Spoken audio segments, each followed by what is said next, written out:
In a busy town lived a man named Jack. Jack was intelligent, sharp-minded, and well-read. He had an answer for everything. At work and meetings at home, whenever someone spoke, Jack corrected them. If someone made a small mistake, he pointed it out. If someone disagreed, he argued until he won. And most of the time, Jack was right. But slowly, something strange began to happen. People stopped asking for his opinion. Conversations became shorter. Silence replaced laughter. Jack was winning every argument, yet losing every connection. The broken relationship. One evening, Jack had a disagreement with his closest friend. The friend said, "I feel like you never listen. You only want to prove me wrong." Jack responded sharply, "That's not true, I'm just explaining the fact." The argument grew heated. Voices rose, words became weapons. In the end, Jack walked away thinking, "I was right." But the next day, the friend didn't call, didn't text, didn't come back. That's when Jack felt something heavier than anger. Regret. The old man's lesson. A few days later, Jack visited a quiet park to clear his mind. There he noticed an old man feeding birds. Jack sat beside him and, without thinking, corrected the man about the type of bird he was feeding.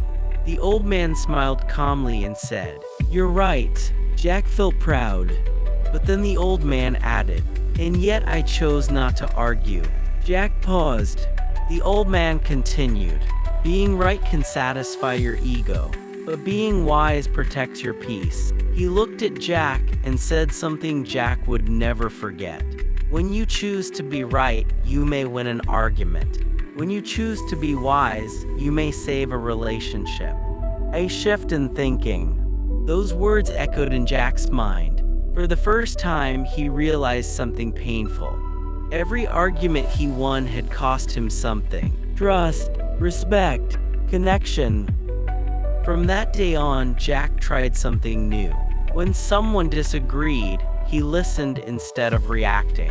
When he knew he was right, he asked himself, "Is proving this worth the damage it might cause?" Sometimes he stayed silent. Sometimes he let others be wrong. And something amazing happened. People felt heard. Conversations became warmer. Relationships grew stronger. The real victory. One day, Jack met his old friend again. This time, Jack didn't defend himself. He didn't explain.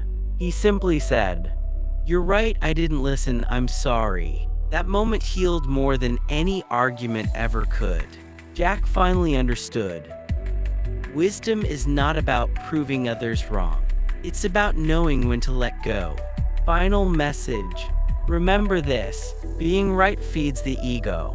Being wise feeds the soul.